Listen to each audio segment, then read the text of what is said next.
Welcome बच्चों, शुरू करते हैं। देखो भाई, इलेक्ट्रिसिटी एनसीईआरटी का है चैप्टर 12। सर करंट स्टार्ट करें।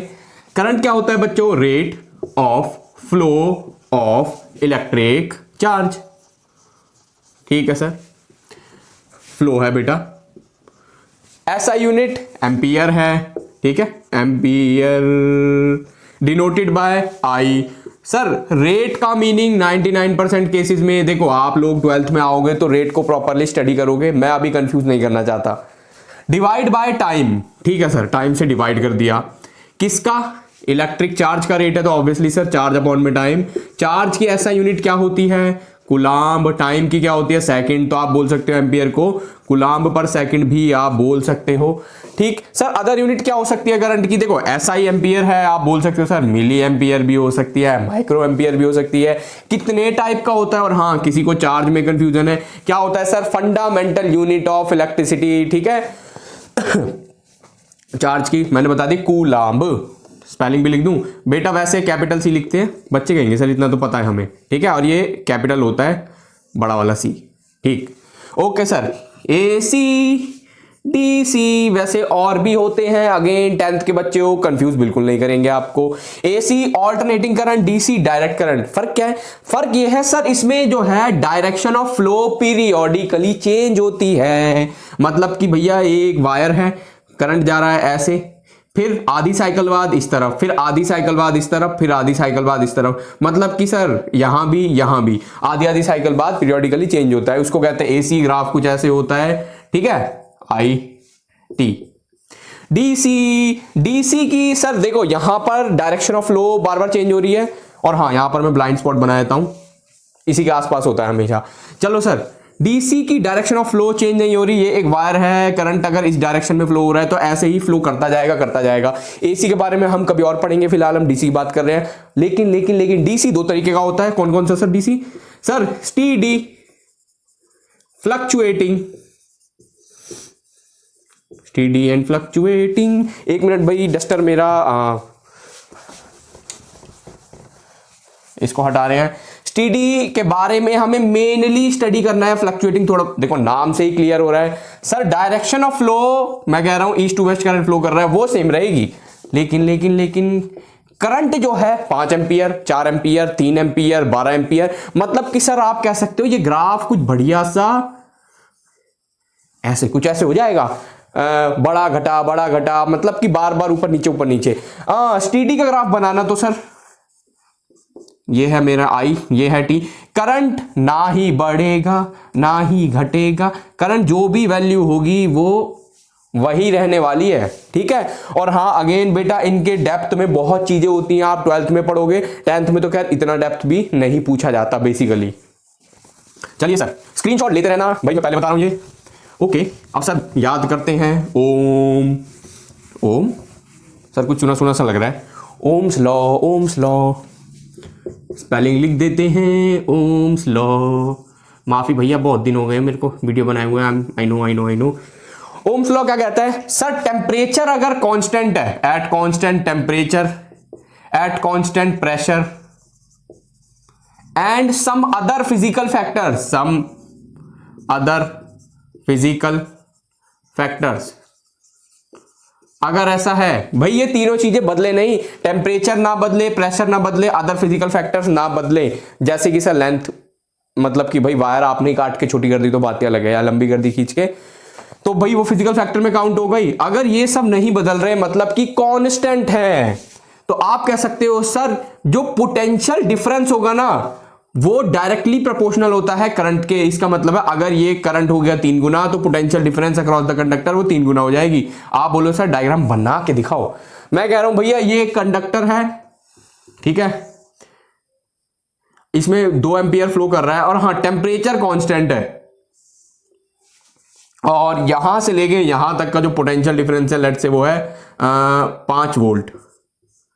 तो सर जैसे ही ये वैल्यू, भैया मैंने क्या करा, कुछ ऐसा किया ना भाई, बैटरी बड़ी लगा दी, मैं कह रहा हूं बहुत बड़ी वाली बैटरी ले आए, और ये हो गया सीधा 4 एम्पियर, तो भैया ये सीधा 10 वोल्ट हो जाएगा कंडक्टर के लिए। ये हो गया डबल तो ये भी हो जाएगा डबल। यही कहते हैं ओम भैया। ओम भैया कौन से भैया, ये है उनका नाम ओम। ठीक है, कभी आप सीधा फिल्मी भाषा में समझने लगो चीजों को। ओके सर, समझ गए। सर सर्किट डायग्राम बना दो, बना देते हैं भैया। देखो सर्किट डायग्राम को जैसे बनेगा, ये है अब आप बोलोगे सर ये रजिस्टर है। भैया देखो दुनिया का कोई भी कंडक्टर हो उसकी रेजिस्टेंस जीरो थोड़ी होगी, कम हो ज्यादा हो, होगी जरूर, प्लस माइनस ये V और करंट फ्लो कर रहा है I। काफी बच्चे सोचते हैं हमें ये वाला V कंसीडर करना है। देखो भाई आप 10th के बच्चे हो तो कई बार फर्क नहीं पड़ता, लेकिन कई बार फर्क पड़ेगा भी। सर V का मतलब होता है पोटेंशियल डिफरेंस कंडक्टर के एंड्स में कितना है। अब देखो मैंने इसकी अभी रेजिस्टेंस पर आएंगे भाई, पहले इसको लिख देता हूं। चलो इसको हटाओगे, इक्वल का साइन लगाओगे, मैथमेटिक्स कहती है एक कांस्टेंट आएगा according to the condition and equation. I multiply by the constant R, ये है V। ठीक है, बेसिकली सर हम तो जानते हैं, आप बोल सकते हो ये है रेजिस्टेंस। ठीक है, और अगर ये तीनों कांस्टेंट है अगेन रेजिस्टेंस होगी क्या, कांस्टेंट। ठीक है, ये है करंट और रेजिस्टेंस किसकी है, कंडक्टर की रेजिस्टेंस है भैया। ठीक, ये करंट है, ये है पोटेंशियल डिफरेंस। इलेक्ट्रिक पोटेंशियल क्या होती है, वैसे मैंने 12th को पढ़ाया हुआ, अगर आप कमेंट करोगे तो पढ़ा दूंगा थोड़ा आपकी आसान भाषा में भी। ठीक है, ओके। तो सर भाई अभी रेजिस्टेंस पर आएंगे, क्या होती है। अब आप क्योंकि ये कंडक्टर अकेला है, इसकी रेजिस्टेंस जीरो नहीं है, जो कि पॉसिबल भी नहीं है। Resistance can never be zero. ये वैल्यू कभी अगर ये ऐसे हो गया ना, कोहराम मच जाएगा, कोहराम।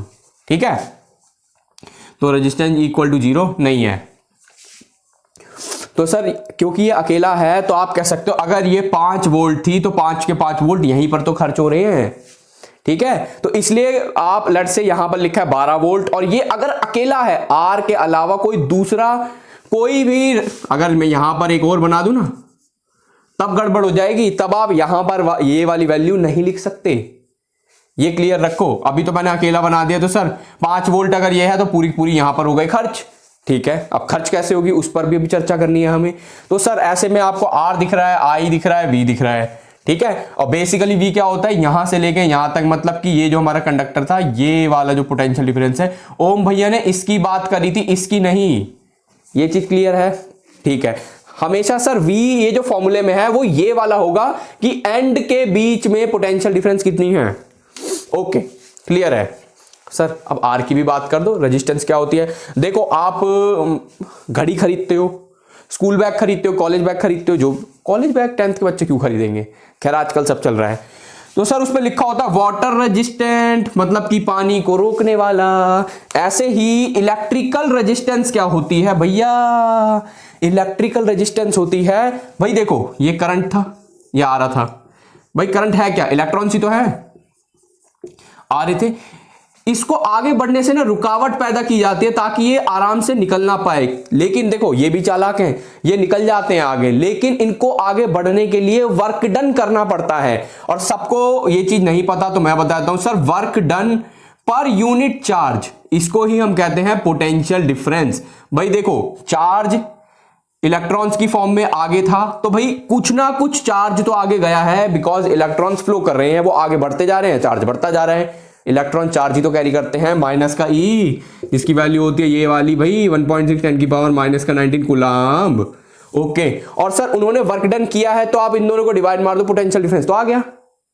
ठीक है, ओके, पोटेंशियल डिफरेंस भी आ गया। बच्चे कहेंगे सर सारी पोटेंशियल डिफरेंस तो पहले से था, वर्क डन हुआ है।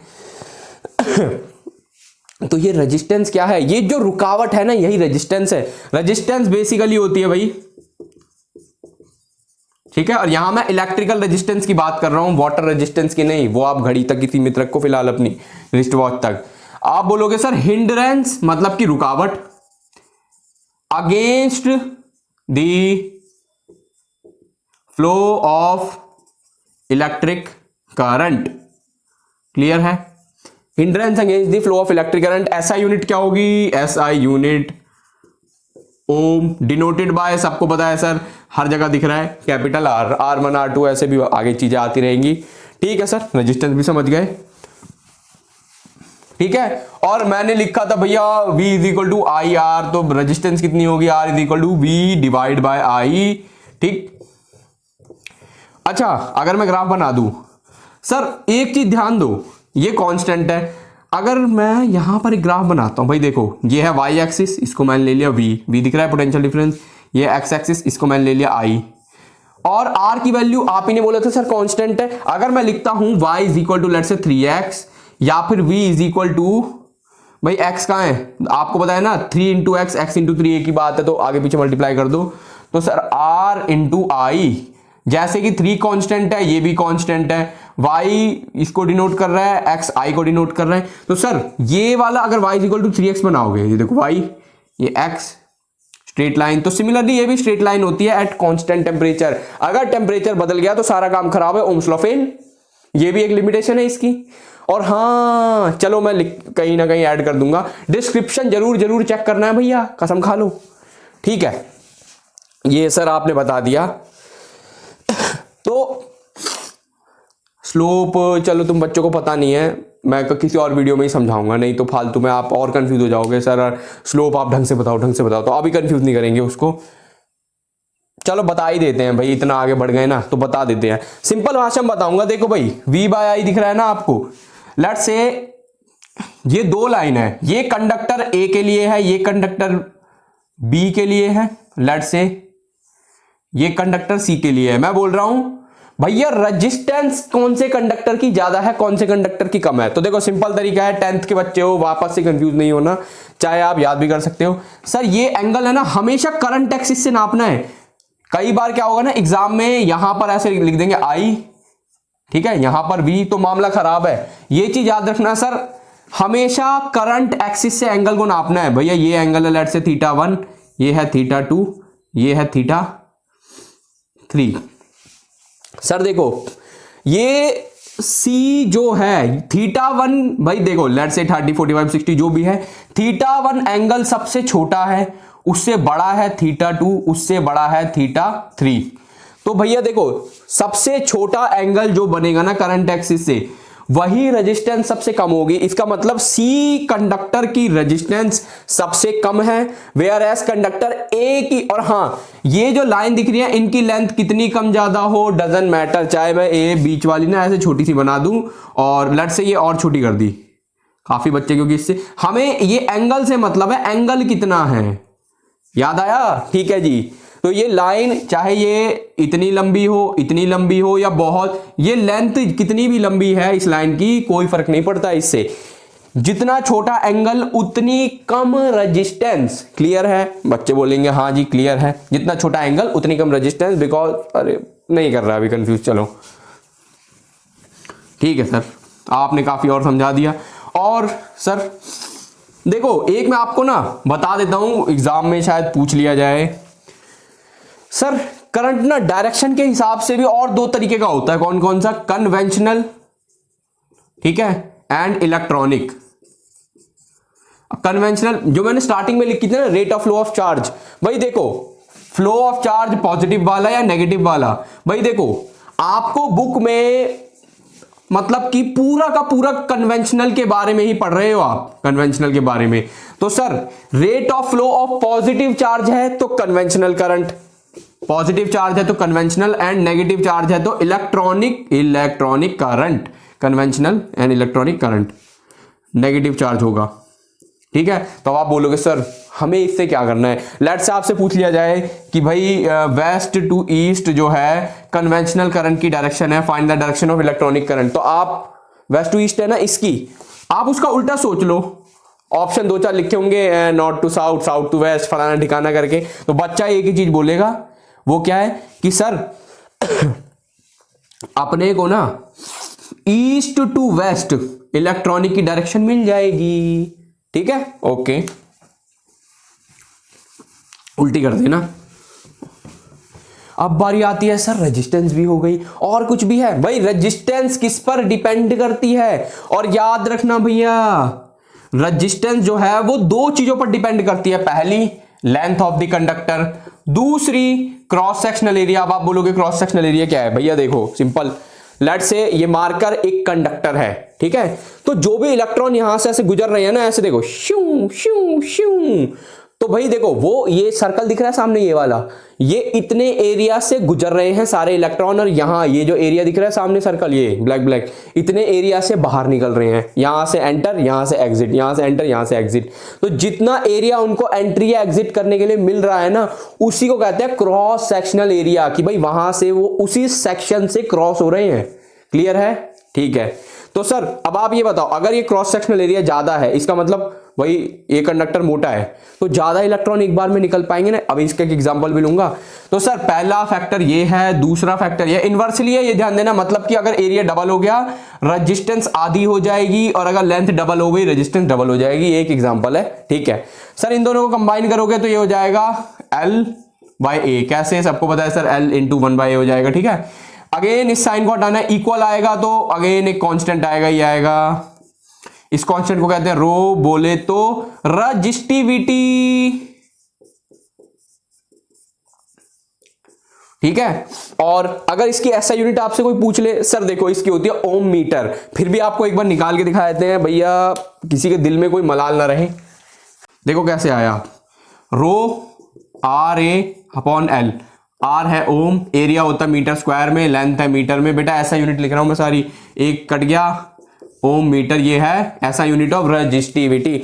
रजिस्टिविटी देखो, रजिस्टिविटी इस फॉर्मूले से रजिस्टिविटी निकालने में बहुत ज्यादा खतरा होता है। अब मैं बताता हूं होती क्या है। Internal property of any material against the, मतलब कि भैया वही रेजिस्टेंस वाला काम है, hindrance against the flow of electric current, लेकिन ये इंटरनल प्रॉपर्टी है। आप बोलोगे सर नहीं समझ में आया, तो मैं समझाता हूं। सर देखो लेट से एक कॉपर वायर है, ये एक कॉपर वायर है, ऊपर बनाया था ये वाली। अगर मैं कह रहा हूं इसकी रजिस्टिविटी X है एट टेम्परेचर T, तो इसकी रजिस्टिविटी एट टेम्परेचर T वो भी होगी जाएगी X। अब आप बोलोगे टेम्परेचर का क्या मसला है? सर रजिस्टिविटी टेम्परेचर चेंज होने पे चेंज हो जाती है, और हाँ ओम भैया ने क्या बोला था, टेम्परेचर कांस्टेंट होना चाहिए। आप इतनी टेंशन मत लो, ये सब 12th में आएगा, टेम्परेचर कितना बदलेगा, कब बदलेगा, ठीक। तो बेसिकली अगर सेम टेम्परेचर है और सेम मटेरियल है, दो फैक्टर है रजिस्टिविटी के, मटेरियल सेम हो, मतलब कि लेट से दोनों एल्यूमिनियम की है, दोनों कॉपर की है, टेम्परेचर सेम हो, तो रजिस्टिविटी दोनों की एग्जैक्टली सेम होगी। रजिस्टिविटी मटेरियल पर ही तो डिपेंड कर रही है, वो शेप या साइज पर डिपेंड नहीं करती रजिस्टिविटी। ये चीज क्लियर हो गई? सर बच्चे बोलेंगे बिल्कुल क्लियर हो गई, ठीक है जी। हाँ इसको हटा दिया। सर ऐसा यूनिट भी करवा दी, ये भी हो गया। उसके बाद रजिस्टिविटी, ठीक है, क्लियर है। और हाँ पढ़ते रहो और देश का नाम रोशन करते रहो।